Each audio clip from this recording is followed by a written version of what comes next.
Hello everyone, welcome to another video.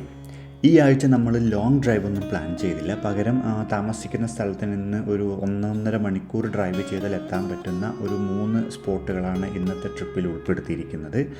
Main ഉദ്ദേശം എന്താണെന്ന് പറഞ്ഞാൽ സൺസെറ്റ് കാണാൻ പറ്റുന്ന നല്ലൊരു ലൊക്കേഷൻ ഉണ്ട് ഇവിടെ, കൊടക് കോർണർ എന്ന് പറയും. അങ്ങോട്ടേക്ക് പോകലാണ് മെയിൻ പ്ലാൻ. ഇപ്പോൾ സ്പ്രിംഗ് ആയതുകൊണ്ട് തന്നെ രാത്രി ഒരു 8 മണി 8:30 ആകും സൂര്യൻ അസ്തമിക്കാൻ. അപ്പോൾ നമ്മൾ എപ്പോഴത്തെയും പോലെ രാവിലെ നേരത്തെ എണീറ്റ് പോകേണ്ട ആവശ്യമൊന്നുമില്ല. അതുകൊണ്ട് നമ്മൾ ഉച്ചയ്ക്ക് ഒരു 2 മണിക്കാണ് ഇന്ന് ട്രിപ്പിന് പോകാൻ ഇറങ്ങിയത്. എല്ലാം റെഡിയായി കഴിഞ്ഞ് കാറെടുക്കാൻ വേണ്ടി പുറത്തിറങ്ങിയപ്പോഴാണ് ഇത് കാണുന്നത്. അതായത് നമ്മളുടെ അപ്പാർട്ട്മെൻറ്റ് ബ്ലോക്കിൻ്റെ റൂഫ് ക്ലീൻ ചെയ്യാൻ വേണ്ടി വന്ന ക്രെയിനാണ്. വിൻ്ററിൽ മഞ്ഞും മഴയും എല്ലാം കഴിയുമ്പോഴേക്കും പലപ്പോഴും റൂഫിൻ്റെ ഡ്രെയിനേജൊക്കെ അടഞ്ഞിട്ടുണ്ടാകും. അപ്പോൾ സ്പ്രിങ്ങിലാണ് അവരത് ക്ലീൻ ചെയ്യുക. അപ്പോൾ അങ്ങനെ വന്ന ക്രെയിനാണ്. അപ്പോൾ പുള്ളിയോട് നമുക്ക് കാർ എടുക്കണം എന്ന് പറഞ്ഞിട്ട് വെയിറ്റ് ചെയ്യണം, പുള്ളി ആ ക്രെയിൻ ഒന്ന് മൂവ് ചെയ്യാൻ വേണ്ടിയിട്ട്. അതിനവസാനം പുള്ളി ക്രെയിൻ മൂവ് ചെയ്ത് നമ്മൾ കാറെടുത്ത് റോഡിലേക്ക് ഇറങ്ങി. നമ്മളുടെ ആദ്യത്തെ ലക്ഷ്യമെന്ന് പറയുന്നത് നമ്മൾ 2 ഫ്രണ്ട്സ് ഉണ്ട്, അവരെ പിക്ക് ചെയ്യണം, അഞ്ജു ആൻഡ് അരുൺ. കഴിഞ്ഞ വീഡിയോയിൽ നിങ്ങൾ അവരെ മീറ്റ് ചെയ്തിട്ടുണ്ടാവും.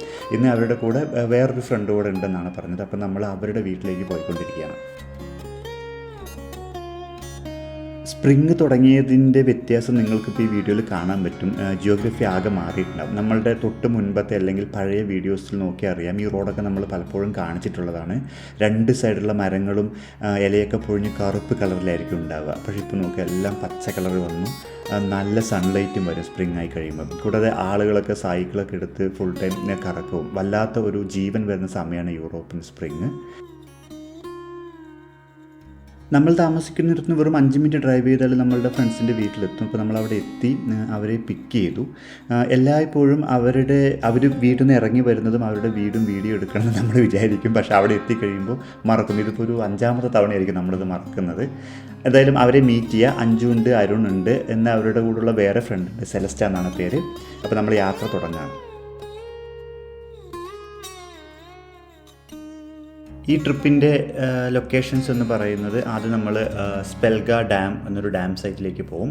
അവിടുന്ന് വേറൊരു 2ാമത്തെ ഡാമായ സൈലൻറ്റ് വാലി ഡാമിലേക്ക് പോകും. അത് കഴിഞ്ഞ് കൊടക് കോർണറിൽ സൺസെറ്റ് കാണാൻ പോകും. ഇതാണ് ഇന്നത്തെ പ്ലാന്. അപ്പോൾ സ്പെൽഗ ഡാം എന്ന് പറയുന്നത് ഒരു കുഞ്ഞു ഡാമാണ്. അവിടെ ഉള്ളൊരു അത്ഭുതം എന്താണെന്ന് പറഞ്ഞാൽ കാറ് കയറ്റത്തിലേക്ക് ഉരുണ്ടു പോകുന്ന തരത്തിലൊരു പ്ലേസ് ഉണ്ടെന്ന് നമ്മൾ ഗൂഗിൾ ചെയ്ത് പറയാൻ പറ്റും. അപ്പോൾ അത് കാണണം, പിന്നെ ഡാമും കാണണം. 2ാമത്തത് സൈലൻറ്റ് വാലി ഡാം. അത് അത്യാവശ്യം കുറച്ച് വലിയ ഡാമാണ്. അത് ഈ ഞങ്ങൾ താമസിക്കുന്ന സിറ്റിയിലേക്കൊക്കെ വെള്ളം പമ്പ് ചെയ്യുന്നത് ആ ഡാമിൽ എന്നാണ് പറഞ്ഞു കേട്ടിട്ടുള്ളത്. പിന്നെ നേരത്തെ പറഞ്ഞ കൊടക് കോർണർ, അതൊരു വ്യൂ പോയിൻ്റാണ്. അവിടെ നിന്ന് സൺസെറ്റ് നല്ല ഭംഗിയിൽ കാണാൻ പറ്റുമെന്നാണ് പറഞ്ഞു കേട്ടിട്ടുള്ളത്. അപ്പോൾ അതാണ് ഇന്നത്തെ പ്ലാൻ. നമ്മുടെ ആദ്യത്തെ ഡെസ്റ്റിനേഷനായ സ്പെൽഗ ഡാമിലേക്ക് ഇവിടുന്ന് 1.5 മണിക്കൂർ ഡ്രൈവ് ഉണ്ടെന്നാണ് പറഞ്ഞത്. നമ്മളിപ്പോൾ മോട്ടോർ വേ ഒക്കെ കഴിഞ്ഞ് കൺട്രി സൈഡിലേക്ക് കയറിയിട്ടുണ്ട്. ഇനിയും കുറച്ച് സമയത്തിനുള്ളിൽ നമ്മൾ 1ാമത്തെ ഡെസ്റ്റിനേഷനിലേക്ക് എത്തും. വളരെ ബ്യൂട്ടിഫുള്ളായിട്ടുള്ളൊരു ലാൻഡ്സ്കേപ്പാണ് ഇവിടെ. നമ്മളിങ്ങനെ ഒരുപാട് കയറ്റങ്ങളും ഇറക്കങ്ങളും ഇങ്ങനെ കയറി ഇറങ്ങിയാണ് പോകുന്നത്.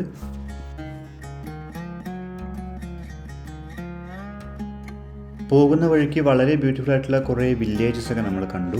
ഇപ്പോൾ നിങ്ങൾക്ക് ദൂരെ കാണാൻ പറ്റുന്ന മലനിരകളുണ്ടല്ലോ, അതിലേക്കാണ് നമ്മൾ പോകുന്നത്. നമ്മൾ പ്ലാൻ ചെയ്തിരിക്കുന്ന 3 ഡെസ്റ്റിനേഷൻസും ആ മലയുടെ പല ഭാഗങ്ങളിലായിട്ടാണുള്ളത്. അപ്പോൾ അങ്ങോട്ടേക്കാണ് നമ്മൾക്ക് എത്തേണ്ടത്. ഈ പോകുന്ന വഴിക്ക് തന്നെ കിലോമീറ്ററുകളോളം നമുക്ക് നേരിട്ട് കാണാൻ പറ്റുന്ന തരത്തിൽ റോഡിങ്ങനെ നീളത്തിൽ കിടക്കുന്നുണ്ടായിരുന്നു. വളരെ നല്ലൊരു അനുഭവമായിരുന്നു അതിലൂടെ ഡ്രൈവ് ചെയ്യാന്നുള്ളത്.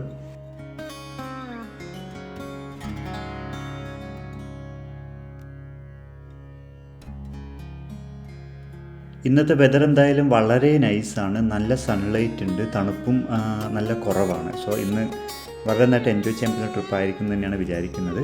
അങ്ങനെ നമ്മൾ ഓടി അവസാനം നേരത്തെ കണ്ട മലനിരകളിലേക്കുള്ള റോഡിലേക്ക് എത്തിയിട്ടുണ്ട്. ഇനിയും ഒരു 5-10 മിനിറ്റിൽ നമ്മൾ നമ്മുടെ 1ാമത്തെ ഡെസ്റ്റിനേഷനിലേക്ക് എത്തും.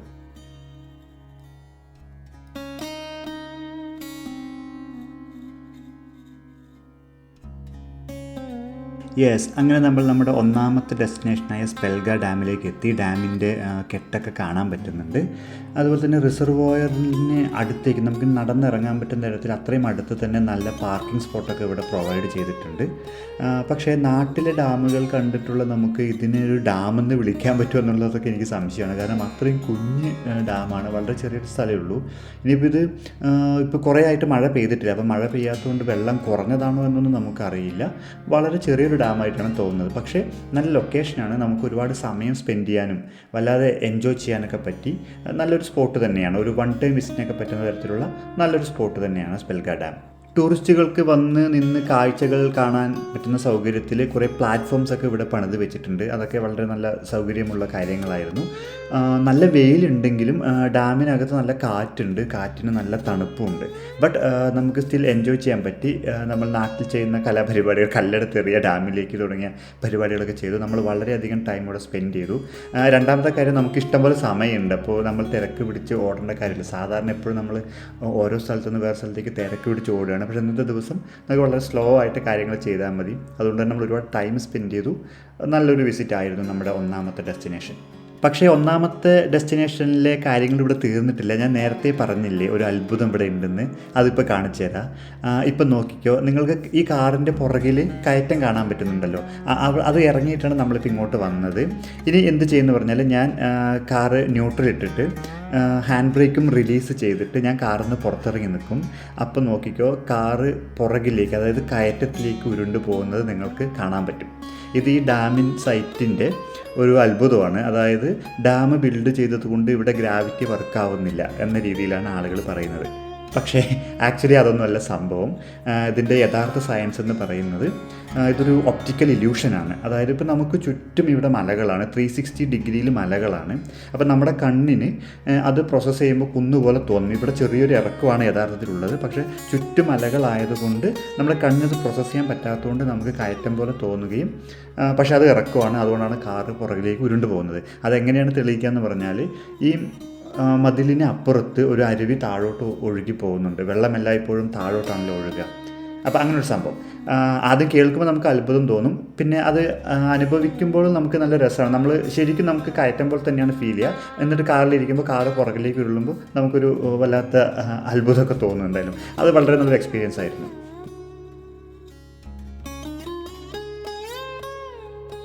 അപ്പോൾ ഇനി നമുക്ക് നമ്മുടെ രണ്ടാമത്തെ ഡെസ്റ്റിനേഷനായ സൈലൻറ്റ് വാലി ഡാമിലേക്ക് പോവാം. ഈ സ്പെൽഗ ഡാമിൽ നിന്ന് അത് ചുറ്റും കാണുന്ന ആ മലനിരകളിൽ കൂടെ തന്നെയാണ് നമുക്ക് ഡ്രൈവ് ചെയ്യേണ്ടത്. ഇവിടുന്ന് 20 മിനിറ്റോളം ഡ്രൈവ് ചെയ്താൽ തന്നെ നമ്മൾ സൈലൻറ്റ് വാലിയിൽ എത്തും. സൈലൻറ്റ് വാലി സ്പെൽഗ ഡാമിനേക്കാൾ കുറച്ചുകൂടി ഒരു വലിയ ഡാമാണ്. ബട്ട് സ്റ്റിൽ നമ്മുടെ നാട്ടിലെ ഡാമുകളുമായിട്ട് കൺസിഡർ ചെയ്യുമ്പോൾ അത്ര വലുതാണെന്നും പറയാൻ പറ്റില്ല. പ്രത്യേകിച്ച് ഇപ്പോൾ നാട്ടിലെ മലമ്പുഴ ഡാമോ അല്ലെങ്കിൽ ഇടുക്കി ഡാമോ ആയിട്ട് കമ്പയർ ചെയ്യുമ്പോൾ ഇത് അത്രയ്ക്ക് വലുതൊന്നുമല്ല. ബട്ട് സ്റ്റിൽ രസമുള്ളൊരു ഡാമാണ്. പക്ഷേ രണ്ടാമതൊരു കാര്യം കൂടെ, ഇവിടുത്തെ ജിയോഗ്രഫി നോക്കുക. നമ്മളുടെ നാട്ടിൽ ഡാമിൻ്റെ സൈഡിലുള്ള മലകളെല്ലാം നിറയെ മരങ്ങളൊക്കെ തിങ്ങി നിറഞ്ഞ് പച്ച കളറിലുണ്ടാവും. ഇവിടെ പക്ഷേ പലപ്പോഴും ഇങ്ങനെ ഡ്രൈ ആയിട്ടുള്ളൊരു മരുഭൂമിയാണ്. അപ്പോൾ ശരിക്കും ഡാമിൻ്റെ ഒരു നൊസ്റ്റാൾജിക് ഫീലൊക്കെ, അല്ലെങ്കിൽ നല്ല രസമുള്ളൊരു ഫീല് നമുക്ക് നാട്ടിലെ ഡാമുകളാണ് നല്ലത് എന്നാണ് എനിക്ക് പലപ്പോഴും ഇവിടെ വന്നപ്പോൾ തോന്നിയിട്ടുള്ളത്. കൂടാതെ നോക്കുക, നാട്ടിലെ ഇത്തരം സൈറ്റുകളിൽ നല്ല തിരക്കും ആളുകളും നല്ല വൈബ് ഉണ്ടാകും. പക്ഷേ ഇവിടെ ആകെ ഞങ്ങളും വേറെ ഒരു 2 ടീം മാത്രമേ ഇന്ന് മൊത്തം വന്നിട്ടുള്ളൂ എന്ന് തോന്നുന്നു. ആളുകളൊക്കെ വളരെ കുറവാണ്. കൂടാതെ അങ്ങനെ ഡാമിന് താഴെ പാർക്ക് സെറ്റപ്പ് അങ്ങനെയൊന്നും ഇവിടെ ഇല്ല. വളരെ ലോൺലി ആയിരിക്കും, വിജനമായിരിക്കും. പക്ഷേ നമുക്ക് വീഡിയോസും ഫോട്ടോസൊക്കെ എടുക്കാൻ സൗകര്യമാണ്. ബട്ട് സ്റ്റിൽ നല്ല ഫീൽ ഗുഡ് ആയിട്ട് നമുക്ക് ഫീൽ ചെയ്യുക നാട്ടിലെ ഡാം സൈറ്റ് തന്നെയാണ്. ഇവിടെ നമ്മൾ ടിക്കറ്റ് എടുക്കണം. 5 പൗണ്ട് ടിക്കറ്റ് എടുത്തിട്ടാണ് നമ്മൾ കയറിയത്. പിന്നെ ഇത് സ്പ്രിങ് ആയതുകൊണ്ട് ഇവിടെ കുറേ മരങ്ങളൊക്കെ ഇങ്ങനെ ചെറി ബ്ലോസം പോലെ അത് വളരെ നന്നായിട്ട് പൂത്തു നിൽക്കുന്നുണ്ട്. നല്ലൊരു എക്സ്പീരിയൻസ് ആയിരുന്നു ഈ ഡാം. ഇപ്പോൾ നിങ്ങൾ കാണുന്ന സാധനം ഡാം ഓവർഫ്ലോ ആകുമ്പോൾ, അല്ലെങ്കിൽ പരിധിക്കപ്പുറത്ത് നിറഞ്ഞ് കഴിയുമ്പോൾ ഓട്ടോമാറ്റിക്കലി വെള്ളം ഓവർഫ്ലോ ആയി ഒഴുകി പോകാൻ വേണ്ടി നിർമ്മിക്കപ്പെട്ടിട്ടൊരു സെറ്റപ്പാണ് ഇത്. ഞാൻ വേറെ ഒരു ഡാമിലും കണ്ടിട്ടില്ല, ഇവിടെ മാത്രമാണ് കണ്ടിട്ടുള്ളത്. അതൊരു വളരെ ബ്രില്യൻ്റ് ഐഡിയ ആയിട്ട് തോന്നി. ഈ സൈലൻറ്റ് വാലി ഡാം സൈറ്റിൽ തന്നെ ഒരു ചെറിയ കോഫി ഷോപ്പും അതിനടുത്തൊരു തടാകവും അതിനകത്ത് താറാവുകളൊക്കെ ഉണ്ടായിരുന്നു. അപ്പോൾ നമ്മൾക്ക് സൺസെറ്റിന് ഇനിയും കുറേ സമയമുള്ളതുകൊണ്ട് നമ്മൾ അവിടെ കയറി ഒരു കോഫിയെ കുടിച്ച് റിലാക്സ് ചെയ്ത് പതുക്കെയാണ് നമ്മുടെ മൂന്നാമത്തെ ഡെസ്റ്റിനേഷനിലേക്ക് പോകാൻ തുടങ്ങിയത്. ഇനി നമ്മൾ ഇവിടെ നിന്ന് ഇറങ്ങി നമ്മുടെ മൂന്നാമത്തെ ഡെസ്റ്റിനേഷനിലേക്ക് പോവുകയാണ്. ഇപ്പോൾ സമയം ഏകദേശം 7 മണി കഴിഞ്ഞിട്ടുണ്ട്. നമ്മൾക്ക് ഇവിടെ നിന്നൊരു 45 മിനിറ്റ് ഡ്രൈവ് ഉണ്ട് നമ്മുടെ മൂന്നാമത്തെ ഡെസ്റ്റിനേഷനായ കൊടക്കോർണറിലേക്ക്. ഏകദേശം സൺസെറ്റിൻ്റെ കറക്റ്റ് സമയത്ത് നമ്മൾ അവിടെ എത്തുമെന്നാണ് പ്രതീക്ഷിക്കുന്നത്. കൊടക്കോർണർ എന്ന് പറയുന്നത് നേരത്തെ നമ്മൾ ഡാം സൈറ്റിൽ നിന്ന് പറഞ്ഞതിൽ നിന്ന് വ്യത്യസ്തമായിട്ട് വളരെ അധികം മരങ്ങൾ നിറഞ്ഞു നിൽക്കുന്ന, പ്രത്യേകിച്ചും പൈൻമരക്കാടുകൾ നിബിഡമായി വളർന്നു നിൽക്കുന്ന ഒരു മലഞ്ചെരുവാണ്. സോ അതിൽ നിന്ന് വളരെ വ്യത്യസ്തമായ ഒരു ജിയോഗ്രഫിയാണ്.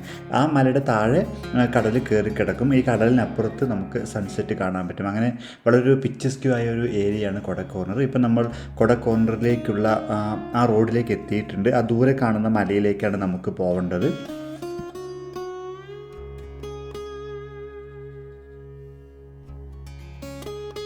ഇന്നത്തെ നമ്മുടെ പ്ലാനിങ് എല്ലാം വളരെ നന്നായിട്ട് നടന്നിട്ടുണ്ട്. കറക്റ്റ് സൺസെറ്റിൻ്റെ സമയത്ത് തന്നെ നമുക്കിവിടെ എത്താൻ പറ്റിയിട്ടുണ്ട്. നോക്കുക, സൺസെറ്റിൻ്റെ ആ ഗോൾഡൻ കളർ ലൈറ്റൊക്കെ മരത്തിലടിക്കുമ്പോൾ വല്ലാത്തൊരു രസമുണ്ട് ജിയോഗ്രഫിക്ക്. കൂടാതെ നല്ല ദിവസം ആയതുകൊണ്ടും സ്പ്രിംഗ് ആയതുകൊണ്ടും നല്ല തിരക്കുണ്ട്. കാർ പാർക്കിലാണെങ്കിലും മലയുടെ മുകളിലാണെങ്കിലും. ഞങ്ങൾ പണ്ടൊരിക്കൽ ഇവിടെ വന്നിട്ടുണ്ട്, പക്ഷേ അന്ന് ഇത്രയും തിരക്കുണ്ടായിരുന്നില്ല. ഇത്തവണ നല്ല തിരക്കുണ്ട്, ഒരുപാട് ആളുകളൊക്കെ വന്നിട്ടുണ്ട്. നമുക്ക് കാർ പാർക്കിൽ നിന്ന് 15-20 മിനിറ്റോളം ഉണ്ട് ഇതിൻ്റെ ഒരു കറക്റ്റായിട്ടുള്ള വ്യൂ പോയിൻറ്റിലേക്ക് എത്താൻ വേണ്ടിയിട്ട്. നമ്മളിപ്പോൾ അങ്ങോട്ട് നടന്നുകൊണ്ടിരിക്കുകയാണ്. അത്യാവശ്യം വൈകുന്നേരം ആയതുകൊണ്ട് തണുപ്പ് കൂടി തുടങ്ങിയിട്ടുണ്ട്. ബട്ട് സ്റ്റിൽ നമ്മൾ നടക്കുന്നത് കൊണ്ട് തണുപ്പ് നമുക്കങ്ങനെ അറിയുന്നില്ല. ബട്ട് നല്ല തണുപ്പുണ്ട്.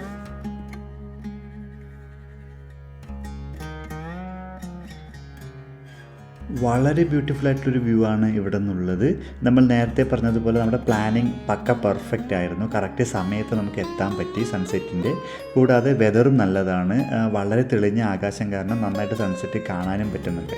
വളരെ നല്ലൊരു ഫോട്ടോ ആയിരുന്നു പകർത്തി സൺസെറ്റിൻ്റെ. അങ്ങനെ നോക്കുമ്പോൾ മൊത്തത്തിൽ വളരെ വർത്തിയായിട്ടൊരു വിസിറ്റായിരുന്നു. നമ്മളെപ്പോലെ തന്നെ ബാക്കിയുള്ളവരെല്ലാവരും സൺസെറ്റ് കാണാൻ അവിടെ കാത്തിരിക്കുകയായിരുന്നു. എല്ലാവരും സൺസെറ്റ് കഴിയുന്നത് വരെ അവിടെ ഇരുന്നിട്ടാണ് എണീറ്റ് പോയത്. നമ്മളും അവരോട് തന്നെയാണ് തിരിച്ച് നടന്നത്. തിരിച്ച് നടന്ന് കാർ പാർക്കിൻ്റെ അവിടെ എത്തുമ്പോഴേക്കും ഇരുട്ടായിട്ടുണ്ടായിരുന്നു. പിന്നെ നമ്മൾ കാറെടുത്ത് തിരിച്ച് വീട്ടിലേക്ക് ഡ്രൈവ് ചെയ്തു. നമുക്ക് നാളെയും കൂടെ ഓഫ് ഉള്ളത് കൊണ്ട് തിരക്കൊന്നുമില്ല. അപ്പം നമ്മൾ ജസ്റ്റ് അരുണിൻ്റെ വീട്ടിൽ കയറി കുറച്ച് നേരം അവിടെ സ്പെൻഡ് ചെയ്ത് തമാശയൊക്കെ പറഞ്ഞ് ചായയൊക്കെ കുടിച്ചിട്ടാണ് അവസാനം പിരിഞ്ഞത്. അപ്പോൾ അത്രയൊക്കെയാണ് ഈ യാത്രയുടെ വിശേഷങ്ങൾ.